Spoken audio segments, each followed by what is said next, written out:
5 country names are about to appear on the biggest screen in world sport. On the map, they barely register. Cabo Verde, 10 volcanic islands in the middle of the Atlantic, smaller than Rhode Island combined. Curaçao, a single Caribbean island you could drive across in 40 minutes. Panama, a strip of land so narrow you can see both oceans from the same mountain. Haiti, half of an island most people only know from headlines. Jordan, a desert kingdom that looks, from satellite, almost empty. And yet, more people born in Cabo Verde live outside the country than inside it. The nation's real territory is not its coastline, it is the Atlantic itself. Curaçao holds at least 4 living languages in a population smaller than a mid-sized neighbourhood. 4 languages, 1 island, and a constitutional relationship with a European kingdom most outsiders cannot explain. Panama did not just build a canal, it rerouted the way the entire planet moves goods between oceans.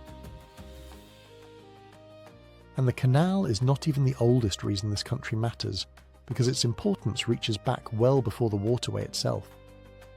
3 million years ago, the isthmus rising from the sea divided the Atlantic from the Pacific and changed ocean currents worldwide. Haiti launched the first successful revolution of enslaved people in the modern world, a revolt that transformed the French colony of Saint-Domingue. In 1804, it became the second independent republic in the Western Hemisphere, and its art, language, music, and spiritual traditions have been shaping cultures across the Caribbean and beyond ever since. And Jordan sits on roots that have carried armies, prophets, merchants, and refugees for 3,000 years. From satellite, it looks sparse. On the ground, it is one of the most layered crossroads on Earth. Put all 5 countries together on the map and they barely fill a corner of the screen. Their combined land area is smaller than Pennsylvania.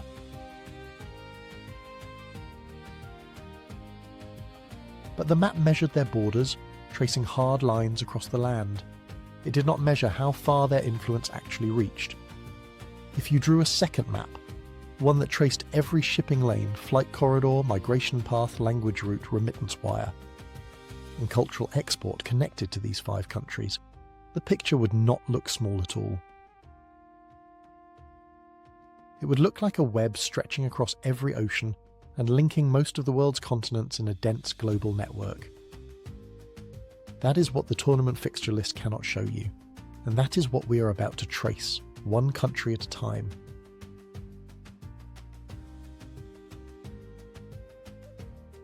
If a map is the wrong tool, then what should we be measuring instead as we move through a place, from one street corner to the next?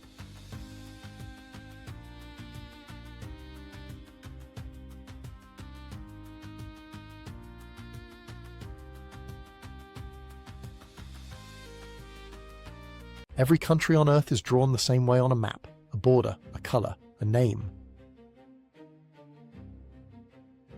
And for most of us, the border is where the story ends, at a fence, a checkpoint, or a line on the map. But what if that border, drawn straight across a single landscape of roads, fields, and towns, is actually the least important line on the map? Take the 5 countries from the last chapter.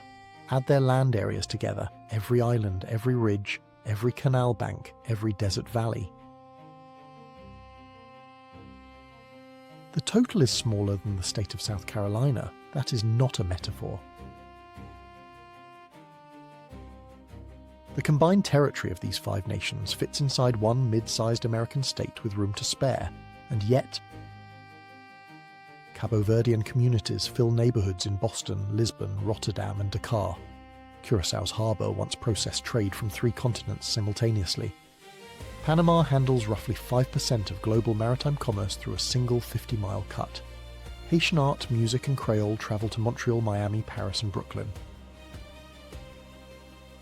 Jordanian trade corridors have carried goods along the same desert roads for 3,000 years. The border tells you where the government sits. It does not tell you where the country lives. For small nations especially, the real national territory is often invisible. It moves through airports and harbours. It travels in the money families send home, remittances that, for some of these countries, rival or exceed the entire domestic economy. It lives in languages spoken on streets the map does not label, in restaurants serving food no border contains, and in music composed on one continent and performed on three, moving from concert halls to open-air festivals across the world. A political map traces borders in lines and colour. A movement map shows how far influence actually reaches across them. When you draw these 5 countries on a political map, they almost vanish. When you draw them on a movement map, they stretch across oceans.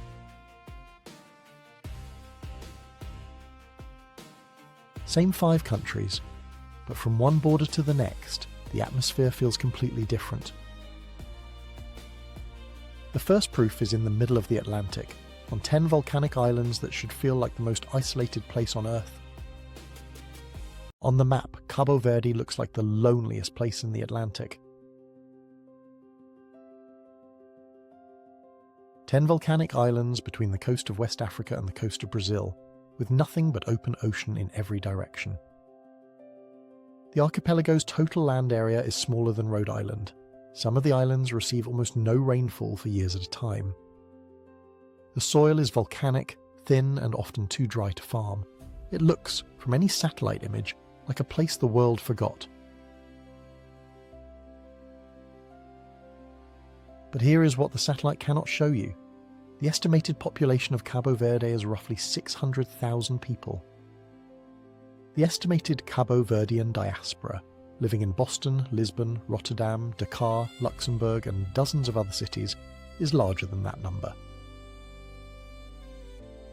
More Cabo Verdeans live outside the country than inside it, with communities spread across Europe, the United States, and beyond these Atlantic islands. The islands are not isolated. The ocean is the highway, and the diaspora is the destination and the return. To understand how this happened, you need to hear Morna, the slow, melancholy music that fills the room and sets the emotional tone. Morna is the national music of Cabo Verde, slow, aching, built around a feeling the Portuguese call saudade. A longing for something distant that may or may not return. In 2019, UNESCO inscribed Morna as intangible cultural heritage. But here is the detail most people miss when they look at it up close, right there in the surface and edges. Morna is performed more frequently in diaspora cities, in community halls in New England, in festival stages in Lisbon, in living rooms in Rotterdam, than it. What stands out most is on the islands themselves, in the villages, shorelines, and daily life. The national soundtrack is not a product of staying, it is a product of leaving and remembering. Cesarea Evora, the most famous Cabo Verdean musician, sang barefoot on stages across the world. She carried the islands with her voice. But she also proved a deeper point, that Cabo Verde's culture does not stop at the shoreline. The reason so many people left begins with the land itself. Droughts have shaped life on these islands for centuries. Some of the worst famines in Atlantic history happened here, driven by years without rain on volcanic soil that holds almost no moisture. When the land cannot sustain you, the ocean becomes the only option. And the ocean was already familiar. Cabo Verde sits at one of the most strategic positions in the Atlantic. The island of Santiago, and specifically the old port of Ribeira Grande, was a major waypoint in the transatlantic slave trade from the 15th century onward. Ships once stopped here to resupply and hold captives. Later the island served planes and submarine cables too.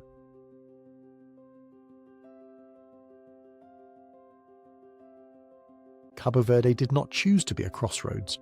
Geography made the choice. But generation after generation turned that position into something else. A culture of movement, departure, return, and memory that stretches across 3 continents. But there is one more thing the map cannot show: what the place actually feels like when you're standing there. Across the diaspora, Cabo Verdeans build houses on the islands, sometimes over decades, room by room, funded by wages earned thousands of miles away. The house may sit empty for years, but it is not abandoned. It is a promise, a physical anchor for a nation that moves. The constraint, drought, thin soil, isolation became the engine. And the ocean that seemed to separate these islands from the world turned out to be the thing that connected them to it.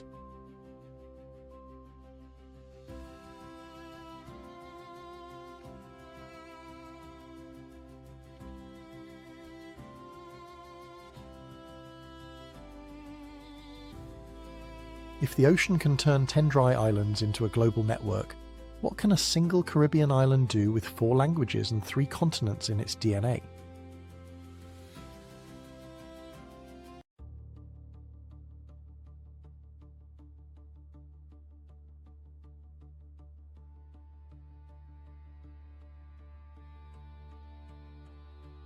Ask 10 people what Curaçao is, and you will likely get 10 different answers.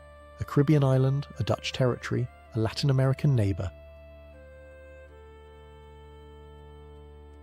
an African heritage culture, a Jewish diaspora outpost. The strange truth is that every single one of those answers is correct, and none of them alone is enough. Curaçao is not one thing pretending to be many. It is many things that learn to coexist on 434 square kilometres. Look at this waterfront. Pastel buildings, warm light, calm harbour. The kind of image that ends up on a postcard. But which postcard? These facades could belong to Amsterdam. The palm trees say Caribbean. The street names switch between Dutch and Spanish. And as you move through the streets, past storefronts and busy corners, the language you hear most often is none of the above. It is called papiamentu, and papiamentu might be the single most revealing thing about this island. It is a Creole language, built from Portuguese, Spanish, Dutch, West African languages and traces of Arawak. Say one sentence in papiamentu on a Curaçao street, and you are hearing 5 histories speak at once. The language itself is a living map of every culture that passed through this harbour and decided to stay.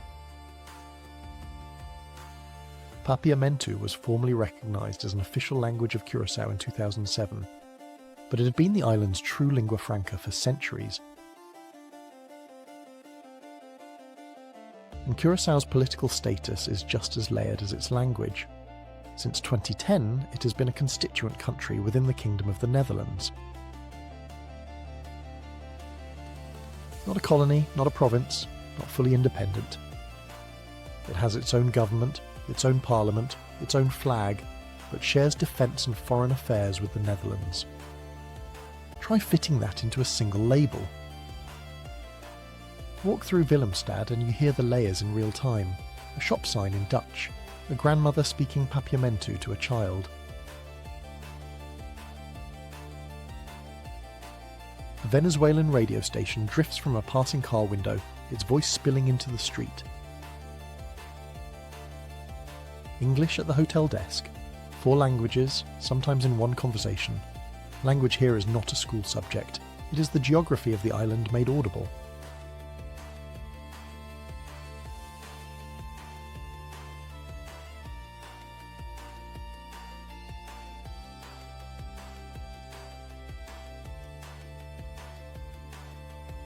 And then there is a layer most visitors never expect, hidden just beyond the obvious first impression. Tucked into Willemstad is Mikveh Israel Emmanuel, a synagogue founded in 1651, one of the oldest in continuous use in the Americas. Its sand-covered floor dates to a tradition carried across the Atlantic by Sephardic Jews who arrived when the Dutch West India Company controlled the island. Curaçao's natural harbour did not just attract colonial administrators, it pulled in merchants, refugees, and traders from 3 continents, each adding a new layer to an identity that was already impossible to simplify. In the early 20th century, another transformation arrived. Royal Dutch Shell built one of the largest oil refineries in the world on this harbour, drawing workers from across the Caribbean and South America.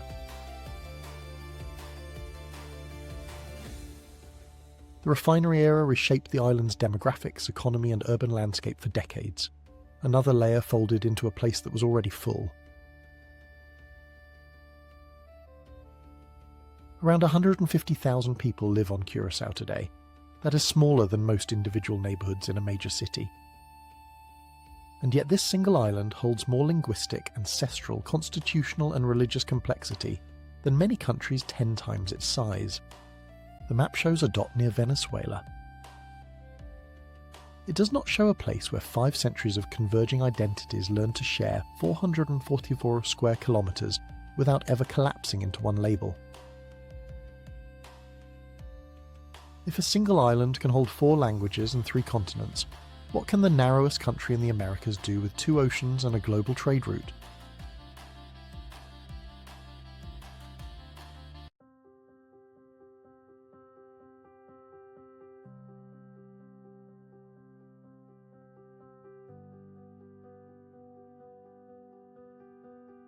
Panama is so narrow that from the summit of Volcan Baru you can reportedly see both the Atlantic and the Pacific on a clear day. Most people know one thing about this country, the canal, but the canal is only the most recent chapter in a much older story. Panama is not just a country with a canal, but a narrow bridge of land between 2 oceans.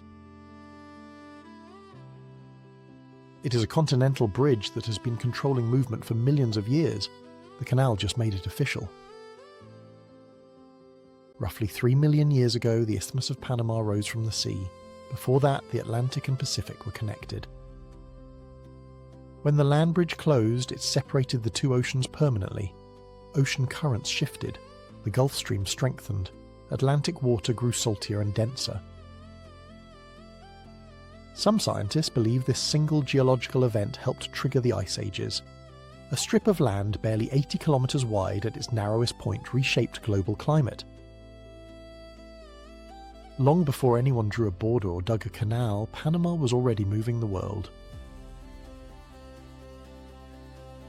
The canal accelerated something the geography had been doing for millennia.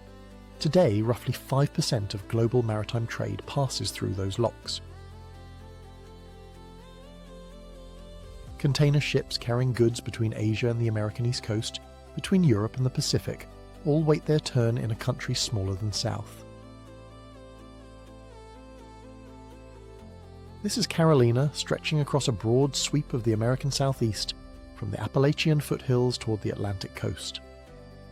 But the canal is also a pressure point. In recent years, drought reduced the water levels in Gatun Lake, the freshwater reservoir that feeds the locks. Fewer transits meant global shipping delays. The entire planet felt the squeeze of one narrow country's rainfall. Most outsiders never look past the canal. They should. Panama City has one of the most dramatic skylines in the Americas. Glass towers rise above the Pacific waterfront, a financial district that handles more banking traffic than most Central American countries combined. And then, less than 100 kilometers southeast of that skyline, the road ends. The Darien Gap begins. This is one of the densest and most biodiverse rainforest corridors on Earth, the only place where the Pan-American Highway breaks. The Darien is also one of the most challenging migration corridors in the world. Tens of thousands of people cross it on foot each year, heading north. Panama sits at the hinge of that movement, absorbing global human transit the same way its canal absorbs global cargo.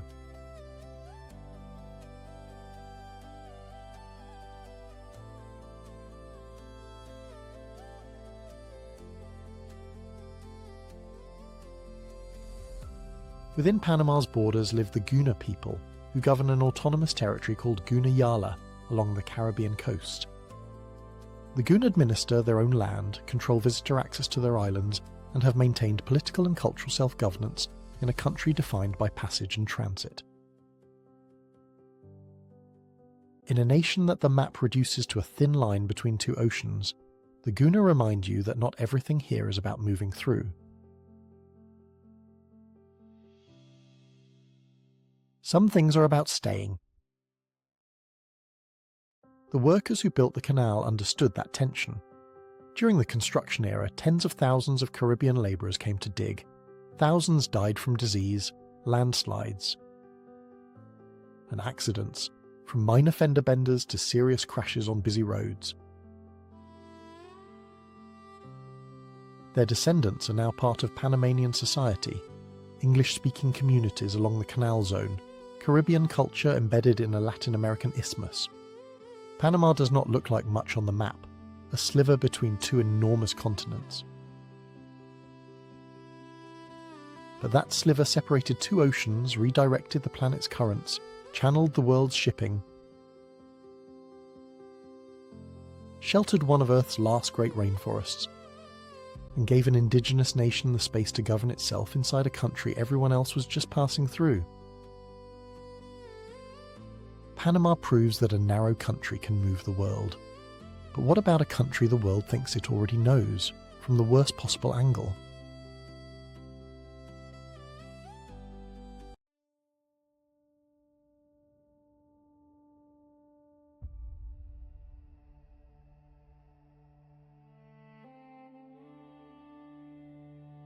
Say the word Haiti to most outsiders and the first image is a headline: earthquake, crisis, poverty. The headlines are not wrong, but they are radically incomplete. Because Haiti is the country where, in 1804, enslaved people defeated Napoleon's army and declared the first independent black republic in history. That revolution did not stay inside the island. It terrified slave-owning empires across two continents. It helped trigger the Louisiana Purchase. Napoleon, humiliated in Haiti, sold France's remaining North American territory to the United States. And it inspired independence movements from Venezuela to Greece. One small Caribbean country rewrote the rules of who was allowed to be free. But the world chose to remember the earthquakes, the collapsed streets and shattered buildings, and forget the revolution. Now look at what else the headline erases. Haitian art is collected in galleries from Paris to New York. Vibrant painting, recycled metal sculpture, intricate sequin tapestries, an artistic tradition as layered and recognizable as any in the Americas. Yet it is rarely framed as a national school. It is sold as folk curiosity, not civilizational output. Then there is the language. Haitian Creole is spoken by virtually the entire population. It is the language of markets, music, courts, churches, comedy and argument. It fuses French vocabulary with West African grammar and carries centuries of adaptation inside every sentence. And yet, Creole was only recognised as an official language alongside French in 1987. For most of Haiti's post-independence history, its most universal cultural bond was legally invisible. That's not a footnote, that is a pattern. The parts of Haiti that matter most to Haitians have been the parts outsiders are least equipped to see. Consider voodoo. Outside Haiti, it is often reduced to zombies and dark magic, but in Haiti, it is a spiritual tradition rooted in West African belief. Fon, Ewa and Congo traditions survived the Middle Passage and still shape daily life through healing, music and memory.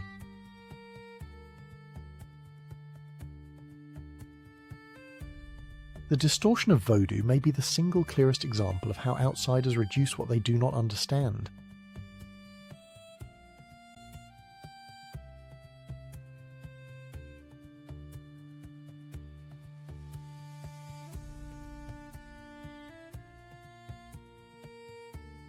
And then came the debt.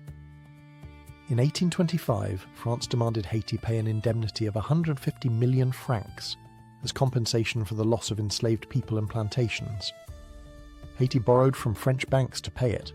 The debt was not fully settled until 1947. For over a century, the first free black republic was paying its former enslaver for the crime of becoming free.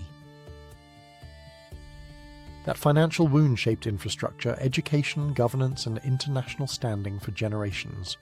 No headline mentions it. Now look at the map one more time.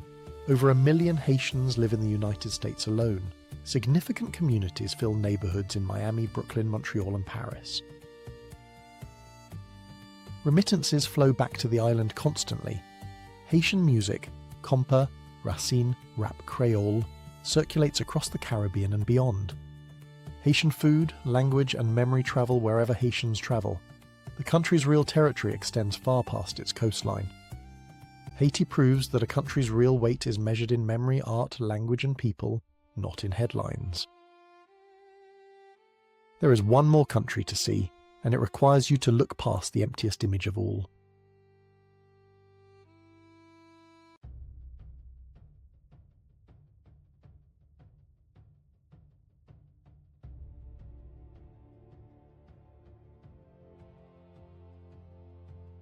From satellite, Jordan looks almost empty, a beige rectangle wedged between Iraq, Saudi Arabia, Israel, and Syria. Most of the frame is desert, and if you have never been, that image is probably all you have. But zoom in, the beige starts to crack open. A white sprawl appears across a set of steep hills in the northwest. That is Amman, a city of over 4 million people that most outsiders cannot picture at all. Jordan covers roughly 89,000 square kilometres, smaller than Portugal. Yet its capital alone holds nearly half the country's population. The desert is not empty. It is crowded with history, faith, movement, and people the satellite cannot see. A highway called the King's Highway has connected the Gulf of Aqaba to Damascus for more than 3,000 years. Before it had a modern name, it carried Egyptian soldiers, Nabatean merchants, Roman legions, and Muslim pilgrims. The incense route threaded frankincense north through Jordanian desert towns that are now ruins, but the corridor is still there, still moving goods. Jordan was never on the edge of anything. Set between Asia, Africa, and the Levant, it was on the way to everything. The Jordan River is claimed by Christianity, Judaism, and Islam. Mount Nebo is where tradition says Moses saw the Promised Land. Bethany beyond the Jordan is one of the proposed sites of Jesus' baptism. 3 faiths, 3 layers of meaning compressed into a country smaller than Indiana.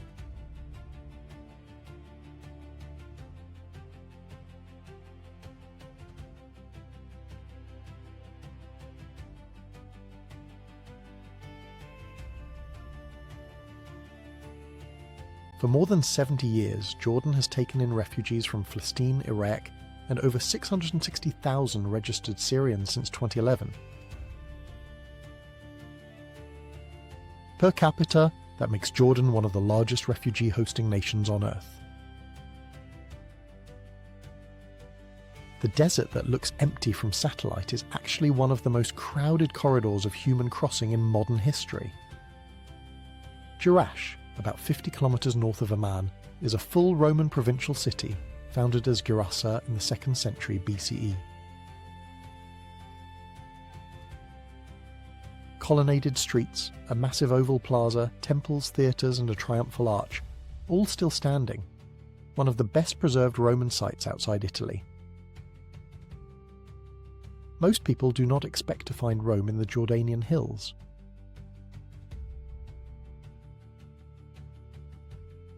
Kais in the north, the Decapolis cities, Qasr Amra's painted desert palace. Jordan's terrain is a museum of civilizations layered on top of each other. Aqaba sits on the Red Sea, Jordan's only port and its window onto global shipping, where cargo cranes and container ships line the waterfront. A few hours' drive north, the Dead Sea drops to 430 meters below sea level. the lowest point on the surface of the Earth and a Red Sea port, both inside one small country. From above, the satellite image flattened the landscape into a broad wash of beige, with only faint lines hinting at roads or dry channels below. What it could not show was a city of 4 million, roots older than most nations, sacred sites that 3 faiths share, a refugee corridor with no modern. The streets run in parallel, forming a clear grid through the area, with straight blocks and regular intersections that make the layout easy to read from above, and Roman ruins that rival anything in the Mediterranean, from weathered stone walls to arches still standing in open view. 5 countries, 5 ways the map failed, but there is one more thing these countries share, a territory that exists on no map at all.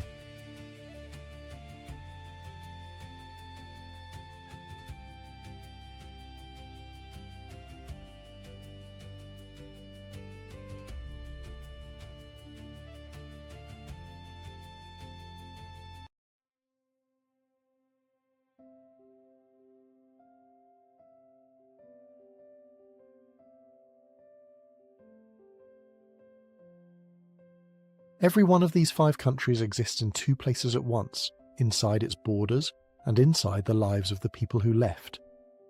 Where does a country actually end if its people, money, food, music and memory keep moving? Consider remittances alone. For several small state economies, the money sent home by citizens abroad represents a larger share of GDP than any single domestic industry.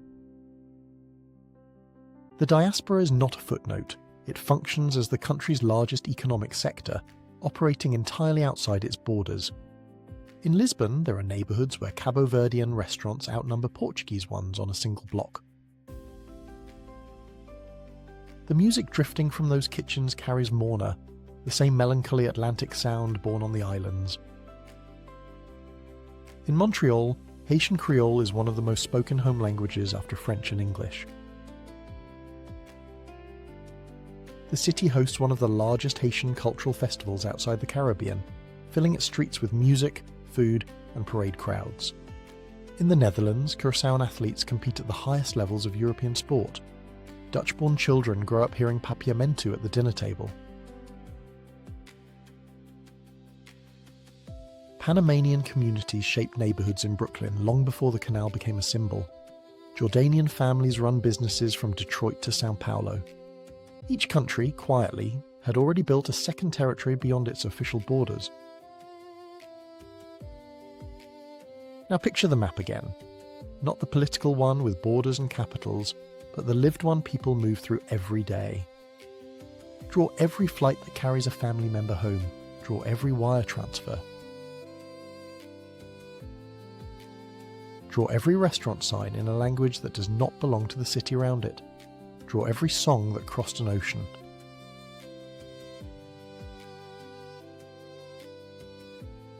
The political map shows 5 tiny outlines.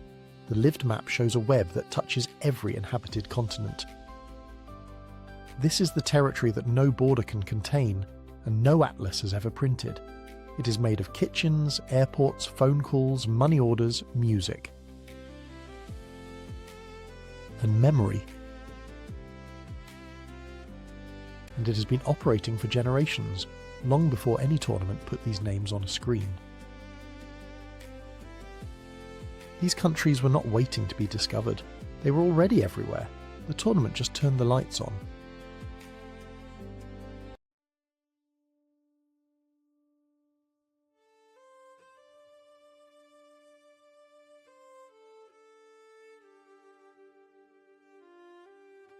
The tournament will come.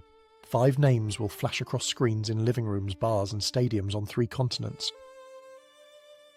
Some viewers will search these countries for the first time. They will find beaches, canals, deserts and headlines, the same surface images the map has always offered. But now you know what those images leave out, the noise, the movement and everything just beyond the frame. You know that Cabo Verde is an ocean network larger than its islands. That Curaçao holds more identities than most countries 10 times its size, packed into one small Caribbean island. That Panama is not a canal story, but a continental bridge that reshaped the planet. That Haiti carries revolutionary artistic, linguistic, and spiritual weight that no headline can contain. And that Jordan's desert is one of the most crowded crossroads in human history. There may be no other event on Earth that forces this many people to encounter unfamiliar country names at the same moment.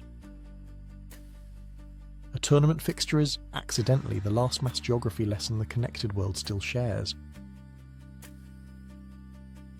For a few weeks, millions of people will type these names into a search bar for the first time. What they find in the streets and landmarks around them will depend on whether the world has learned to look past the map. These countries were never small. It was the map flattened onto a page that made vast lands look smaller than they really were. They were never isolated, never empty, never defined by a single headline or a single canal or a single image. They were already connected through oceans, languages, trade, memory, art, movement, and families that crossed every border the map drew around them. Small was never the story. And if the map could not explain these 5 countries, countries with histories this deep, networks this wide, identities this layered, then the honest question is, but that's not why we missed them, even standing there and scanning the area ourselves. It shows how many other places, from maps to museum displays, we may still be measuring wrong.